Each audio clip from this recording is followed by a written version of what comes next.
Hi friends, welcome back to my channel. ಇವತ್ತಿನ ವಿಡಿಯೋದಲ್ಲಿ ನಾನು ಒಂದು ಸಿಂಪಲ್ ಆದಂಥ ಸಾಗು ರೆಸಿಪಿನ ಯಾವ ರೀತಿ ಮಾಡೋದು ಅಂತ ನಿಮ್ಮ ಜೊತೆ ಶೇರ್ ಮಾಡ್ಕೋತಾ ಇದ್ದೀನಿ. ಹಾಗಾದರೆ ವಿಡಿಯೋ ಸ್ಟಾರ್ಟ್ ಮಾಡೋಕ್ಕೂ ಮೊದಲು ಯಾರೆಲ್ಲ ನನ್ನ ಚಾನಲ್ನ ಸಬ್ಸ್ಕ್ರೈಬ್ ಮಾಡದೆ ವೀಡಿಯೋಸ್ ನೋಡ್ತಿದ್ದೀರಾ, ಪ್ಲೀಸ್ ಸಬ್ಸ್ಕ್ರೈಬ್ ಮಾಡಿಕೊಂಡು ಪಕ್ಕದಲ್ಲಿರುವಂಥ ಬೆಲ್ ಐಕನ್ನ ಕ್ಲಿಕ್ ಮಾಡೋಕ್ಕೆ ಮರಿಬೇಡಿ. ಬನ್ನಿ ಫ್ರೆಂಡ್ಸ್, ಇವಾಗ ಸಾಗುನ ಯಾವ ರೀತಿ ಮಾಡೋದು ಅಂತ ಹೇಳ್ತೀನಿ. ಇದಕ್ಕೆ ನಾನು ಮೊದಲನೇದಾಗಿ ಒಂದು ಕುಕ್ಕರಲ್ಲಿ ಸ್ವಲ್ಪ ಎಣ್ಣೆನ ಹಾಕಿ ಅದಕ್ಕೆ ಕಟ್ ಮಾಡಿರುವಂತಹ ಈರುಳ್ಳಿನ ಸೇರಿಸ್ಕೊತಾ ಇದ್ದೀನಿ. ನಾನು ಇಲ್ಲಿ ಒಂದು ದೊಡ್ಡ ಗಾತ್ರದ ಒಂದು ಈರುಳ್ಳಿನ ತೊಗೊಂಡಿದ್ದೀನಿ. ಅದಾದಮೇಲೆ ಟೊಮೊಟೊನೂ ಕೂಡ ಒಂದು ಮೀಡಿಯಮ್ ಹುಳಿ ಇರೋದು ಟೊಮೊಟೊನ ಒಂದನ್ನು ಸೇರಿಸ್ಕೊಳ್ಳಿ. ಅದಕ್ಕೆ ನಿಮಗೆ ಬೇಕಾಗಿರುವಂಥ ತರಕಾರಿನ ಆ್ಯಡ್ ಮಾಡ್ಕೋಬೋದು.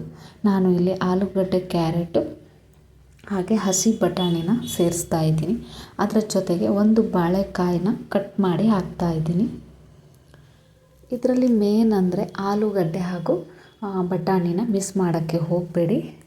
ಇಷ್ಟಕ್ಕೂ ಉಪ್ಪನ್ನ ಸೇರಿಸಿ ಚೆನ್ನಾಗಿ ಫ್ರೈ ಮಾಡಿ ಇಟ್ಕೊಂಡಿದ್ದೀನಿ. ನೆಕ್ಸ್ಟ್ ಮಸಾಲ ರೆಡಿ ಮಾಡ್ಕೊಳ್ಳೋಕ್ಕೆ ಬೆಳ್ಳುಳ್ಳಿ, ಶುಂಠಿ, ಅರ್ಧ ಕಪ್ ಆಗುವಷ್ಟು ತೆಂಗಿನ ತುರಿ, ಅದಾದಮೇಲೆ ಕೊತ್ತಂಬರಿ ಸೊಪ್ಪು, ಪುದೀನ, ಅದಕ್ಕೆ ಖಾರಕ್ಕೆ ತಕ್ಕಂತೆ ಮೆಣಸಿನ್ಕಾಯಿನ ಸೇರಿಸ್ಕೊಳ್ಳಿ. ಹಾಗೆ ಗರಂ ಮಸಾಲ, ಚಕ್ಕೆ, ಲವಂಗ, ಯಾಲಕ್ಕಿ, ಸ್ವಲ್ಪ ಸೋಂಪು, ಸ್ವಲ್ಪ ಜೀರಿಗೆನ ಸೇರಿಸಿ ನಾನು ಗ್ರೈಂಡ್ ಮಾಡ್ಕೊಂಡಿದ್ದೀನಿ. ತುಂಬ ನುಣ್ಣಗೆ ಬೇಡ, ಸ್ವಲ್ಪ ತರ್ತರಿಯಾಗಿ ಗ್ರೈಂಡ್ ಮಾಡಿಕೊಂಡು ಫ್ರೈ ಮಾಡಿಟ್ಕೊಂಡಿರೋವಂಥ ತರಕಾರಿಗೆ ಸೇರಿಸಿ ಹಸಿ ವಾಸನೆ ಹೋಗೋ ತನಕ ಚೆನ್ನಾಗಿ ಫ್ರೈ ಮಾಡ್ಕೊಳ್ಳಿ.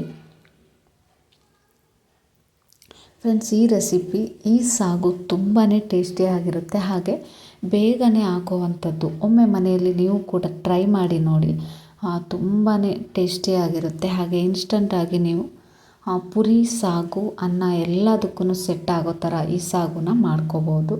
ನಂತರ ಚೆನ್ನಾಗಿ ಫ್ರೈ ಆದಮೇಲೆ ಹಸಿ ವಾಸನೆ ಹೋದ್ಮೇಲೆ ನಾನು ಇದಕ್ಕೆ 1 ಲೋಟ ನೀರು ಹಾಕಿ 3 ವಿಷಲ್ನ ಕೂಗಿಸ್ತಾ ಇದ್ದೀನಿ.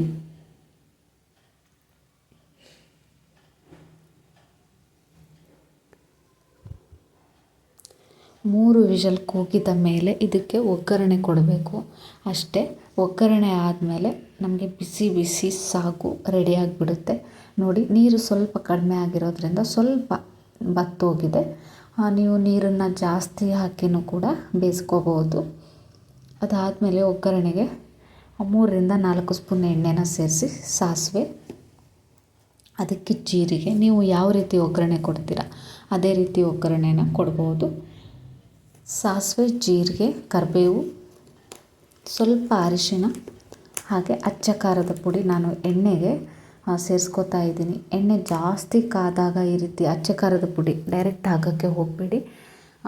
ಗ್ಯಾಸ್ನ ಆಫ್ ಮಾಡಿಕೊಂಡು ಆ ಖಾರದ ಪುಡಿನ ಸೇರಿಸ್ಕೊಳ್ಳಿ, ಇಲ್ಲ ಘಾಟ್ ಆಗಿಬಿಡುತ್ತೆ. ಇಷ್ಟೇ ಫ್ರೆಂಡ್ಸ್, ನೋಡಿದ್ರಲ್ಲ, ಒಂದು ಒಗ್ಗರಣೆ ಕೊಟ್ಟರೆ ಆಯಿತು, ಬಿಸಿ ಬಿಸಿ ಟೇಸ್ಟಿ ಸಾಗು ರೆಡಿ ಆಗಿಬಿಡುತ್ತೆ. ನಂತರ ನಾನು ಇದಕ್ಕೆ ಫ್ಲವರ್ನ ಬೇಯಿಸಿ ನಂತರ ಸೇರಿಸ್ತಾ ಇದ್ದೀನಿ. ಡೈರೆಕ್ಟ್ ಕೂಗಿಸಿದ್ರೆ ಬೆಂದೋಗಿಬಿಡುತ್ತೆ ಅನ್ನೋಕ್ಕೋಸ್ಕರ. ಹಾಗೆ ಅದರಲ್ಲಿ ಹುಳ ಏನಾದರೂ ಒಂದಿರುತ್ತೆ ಅಂದ್ಕೊಂಡು ಉಪ್ಪು ನೀರಲ್ಲಿ ಹಾಕಿ ಚೆನ್ನಾಗಿ ಕುದಿಸಿ ಅದಾದಮೇಲೆ ಇದಕ್ಕೆ ಸೇರಿಸ್ಕೊತಾ ಇದ್ದೀನಿ. ಈ ರೀತಿ ನಂತರ ಸೇರಿಸೋದ್ರಿಂದ ಬೆಂದು ಹೋಗಲ್ಲ, ಅದಕ್ಕೋಸ್ಕರ. ನೋಡಿದ್ರಲ್ಲ ಫ್ರೆಂಡ್ಸ್, ಬಿಸಿ ಬಿಸಿ ಆದಂಥ ಸಾಗು ರೆಡಿ ಆಯಿತು. ಚಪಾತಿ, ಅನ್ನ, ಪೂರಿ ಎಲ್ಲದಕ್ಕೂ ತುಂಬಾ ಟೇಸ್ಟಾಗಿರುತ್ತೆ. ಇವತ್ತಿನ ಈ ರೆಸಿಪಿ ನಿಮಗೆ ಇಷ್ಟ ಆದರೆ ಒಂದು ಲೈಕ್, ಹಾಗೆ ನಿಮ್ಮ ಫ್ರೆಂಡ್ಸ್ಗಳಿಗೆ ಕೂಡ ಶೇರ್ ಮಾಡೋದನ್ನ ಮರಿಬೇಡಿ. ಯಾರೆಲ್ಲ ಹೊಸದಾಗಿ ನನ್ನ ಚಾನಲ್ನ ನೋಡ್ತಿದ್ದೀರಾ, ಪ್ಲೀಸ್ ಸಬ್ಸ್ಕ್ರೈಬ್ ಮಾಡಿಕೊಂಡು ಸಪೋರ್ಟ್ ಮಾಡಿ ಅಂತ ಹೇಳ್ತಾ, ಇದೇ ರೀತಿ ಪುಟ್ಟ ರೆಸಿಪಿಯೊಂದಿಗೆ ಮತ್ತೆ ಬರ್ತೀನಿ. ಅಲ್ಲಿ ತನಕ keep watching my channel. Thank you.